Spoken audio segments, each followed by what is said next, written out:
దగ్గర సార్, ముందుగా మీకు ప్యానల్లో ఉన్నటువంటి మిత్రులు, అదేవిధంగా 99 వీక్షిస్తున్నటువంటి ప్రేక్షకులందరూ కూడా నమస్కారాలు తెలియజేసుకుంటూ, సార్ మీరు వాసుదేవన్ గారు చాలా మంచి సబ్జెక్టు తీసుకున్నారు. అంటే ప్రతిరోజు రాజకీయాలు వాడు కొట్టా, ఈడు కొట్టా, ఆడబోయా, ఈడబోయా అనే పని లేకుండా రాష్ట్రానికి పనికొచ్చేటువంటి సబ్జెక్టు, ప్రజల్లోకి వెళ్లాల్సిన సబ్జెక్టు. అందుకే మీరంటే నాకు చాలా ఇష్టం. వాస్తవంగా చెప్పాలంటే నేను చాలా మందితో డిబేట్ చేస్తుంటాను, యాంకర్స్ తో. కొంతమందిలో నాకు బాగా ఇష్టపడే కొంతమందిలో మీరు ప్రముఖంగా ఉంటారు. ఇలాంటి గుచ్చి గుచ్చి అడుగుతారు కొన్ని. అంటే నేను దగ్గరగా ఉన్నా కూడా గుచ్చి గుచ్చి అడుగుతా ఉంటారు.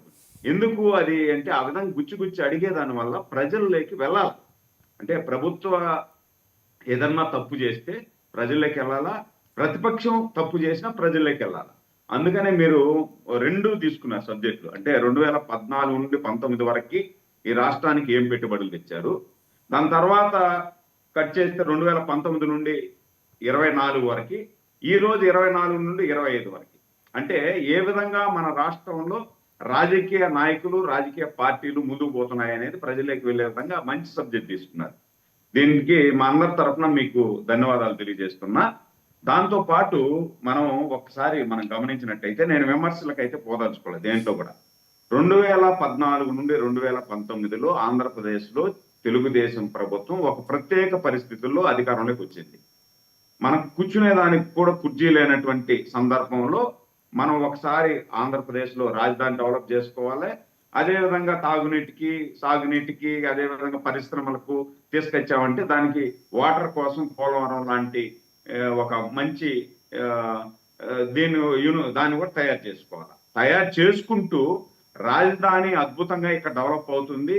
మీరు హైదరాబాదు, బాంబే, అదేవిధంగా బెంగళూరు, చెన్నై ఇలాంటి సిటీలలో ఏ విధంగా ఫెసిలిటీస్ ఉంటాయో ఆ ఫెసిలిటీస్ మేము ఇక్కడ మీకు అందుబాటులోకి తీసుకొస్తాం.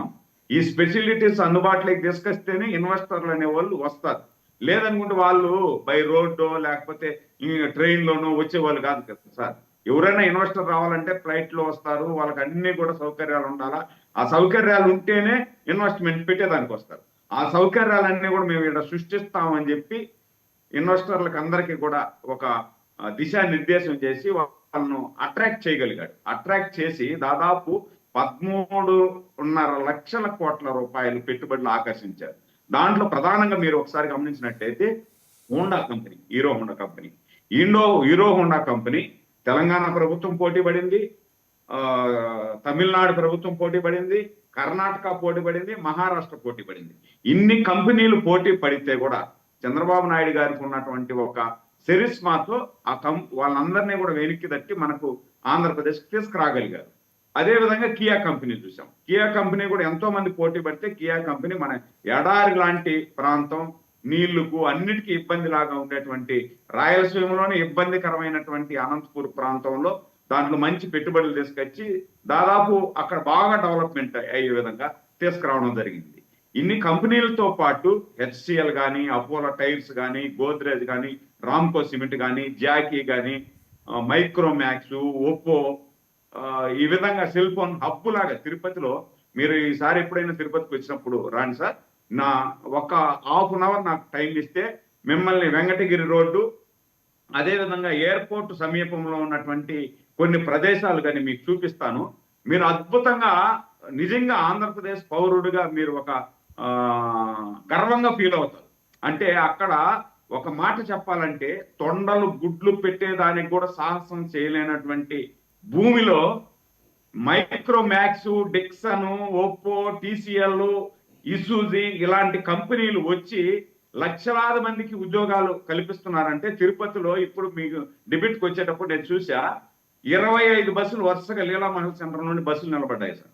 అంటే ఈ పిల్లలందరూ కూడా తిరుపతి నుండి వెళ్తున్నారు. అంటే అక్కడ జాబ్ చేసేదానికి చిన్న పిల్లలు, ఆడపిల్లలు కూడా అందరూ కూడా వెళ్ళి ఉద్యోగం చేసుకొని మళ్ళీ సాయంకాలానికి వచ్చేస్తున్నారు. ఇంత బాగా డెవలప్మెంట్ చేశారు. దాని తర్వాత 2024 నుండి 2019 నుండి 2024 వరకు కొంత అయితే ఇబ్బంది జరిగింది. అది ఎందుకు జరిగింది ఏమనే దానికి నేను లోతుకు పోదలుచుకున్నా, విమర్శ చేయను అన్నాను కాబట్టి. దాని తర్వాత మళ్ళా ఇప్పుడు 2024 నుండి 2025 ఈ 1 ఇయర్ కాలంలో మీరు చూడండి, అమరావతిని డెవలప్మెంట్ చేసుకుంటూ కూడా విట్ విట్టు ఒక ప్రతిష్టాత్మకమైనటువంటి యూనివర్సిటీ, విట్ యూనివర్సిటీ అమరావతిలో వచ్చింది. అదేవిధంగా ఆర్ఎంఎస్ వచ్చింది. పిఎస్ మెడికల్ కాలేజీ చాలా మంచి కాలేజీ, మా అబ్బాయి కూడా దాంట్లోనే మెడిసిన్ చేశాడు, చాలా మంచి కాలేజీ. ఆ కాలేజీ వచ్చింది. దాంతో పాటు ఇంకా దాదాపు మొన్న లోకేష్ బాబు గారు మనకు తిరుపతిలో ఆ, తమిళనాడుకు బార్డర్ లో ఉన్నటువంటి ఆ సెజ్లో 3 కంపెనీలు ఇనాగ్రల్ చేయడం జరిగింది. సో ఇవన్నిటిని కూడా మనం అందిపుచ్చుకోవాలి సార్. అంటే ప్రభుత్వాలు ఏమన్నా రానియండి సార్. మీకు తెలంగాణ చూడండి, ఉమ్మడి ఆంధ్రప్రదేశ్ గా ఉండేటప్పుడు చంద్రబాబు నాయుడు ముఖ్యమంత్రిగా ఉండేటప్పుడు ఆ డెవలప్మెంట్స్, రోడ్లు, అదేవిధంగా కంపెనీలు తీసుకొచ్చారు. దాని తర్వాత రాజశేఖర రెడ్డి ముఖ్యమంత్రి అయినప్పుడు కూడా దాన్ని అట్టే కంటిన్యూ చేశారు. రాజశేఖర రెడ్డి గారు కూడా దాన్ని కంటిన్యూ చేశారు. ముఖ్యమంత్రులు కూడా కంటిన్యూ చేశారు. కాబట్టి ఈ రోజు తెలంగాణ ఆ విధంగా డెవలప్ అయ్యింది. అదే మనం కూడా ఇక్కడ ఆ విధంగా డెవలప్మెంట్ అంతా నేను విన్నా. డెవలప్మెంట్ గురించి ఎవరికి ఎలాంటి సెకండ్ ఒపీనియన్ లేదు. And you are doing your level best. మధ్యలో ఈ చేతబళ్ళు, నిమ్మకాయలు, ఎర్రమిరపకాయలు వేసుకుని వచ్చే మాంత్రికులు ఎక్కడి నుంచి వచ్చారు? ఈ దయ్యాలు, భూతాలు ఎక్కడి నుంచి వచ్చినాయి? వాటిని తరలిపట్టడానికి మీ దగ్గర ఉన్న మెకానిజం ఏంటి? అదేమైనా చెప్తారా? ఇప్పుడు ఏమవుతుందండి సార్, మామూలుగా ఎవరైనా ఇన్వెస్ట్మెంట్ చేయాలి అనుకున్నప్పుడు ఈ ఈ నేను ఇక్కడ ఇన్వెస్ట్మెంట్ చేస్తా, ఇన్వెస్ట్మెంట్ చేసేటప్పుడు ఇక్కడ కాన్స్టెంట్ ప్రభుత్వం ఉంటుందా? కనీసం ఒక 15-20 సంవత్సరాలు కానీ ఒకే ప్రభుత్వం. ఇప్పుడు నేను మీతో ఒక 5 సంవత్సరాలు 10 సంవత్సరాలు జర్నీ చేశాను అనుకోండి సార్, మీ అభిప్రాయం నాకు తెలుస్తుంది, మీ మనస్తత్వం నాకు తెలుస్తుంది, నా మనస్తత్వం మీకు తెలుస్తుంది. సో మీకు ఏదన్నా 1-2 పాయింట్లు కొంచెం అటు ఇటు ఉంటే నేను సర్దుకొని ముందుకు పోగలుగుతా, నాకేదన్నా 1-2 పాయింట్లు సర్దుకొని ముందుకు వెళ్తాం, కలిసి ముందుకు జర్నీ చేస్తాం. అదే మీరు పారిశ్రామికవేత్తలు ఎవరైనా వచ్చి జగన్మోహన్ రెడ్డి అనే ఒక భూతం కారణంగా మాకు రాత్రులు నిద్రలు పట్టట్లేదు, కరెంటు పోతే రోజు కల్లో కనిపిస్తున్నాడు, దానివల్ల గడగడ గజగజ వణికిపోతున్నాం, దయచేసి మాకు ఏదైనా విరుగుడు చేసి మాకు అవకాశం ఇప్పిస్తే అప్పుడు కానీ మేము ఆంధ్రప్రదేశ్కి వచ్చి ఇన్వెస్ట్మెంట్స్ చేయము అని ఏమన్నా చెప్పారా? అలా చెప్పకుండానే అలా ఒక్క నిమిషం అండి, let me complete my question. అలా చెప్పకుండానే కాగ్నిజెంట్ ఆయనకు ఒక 23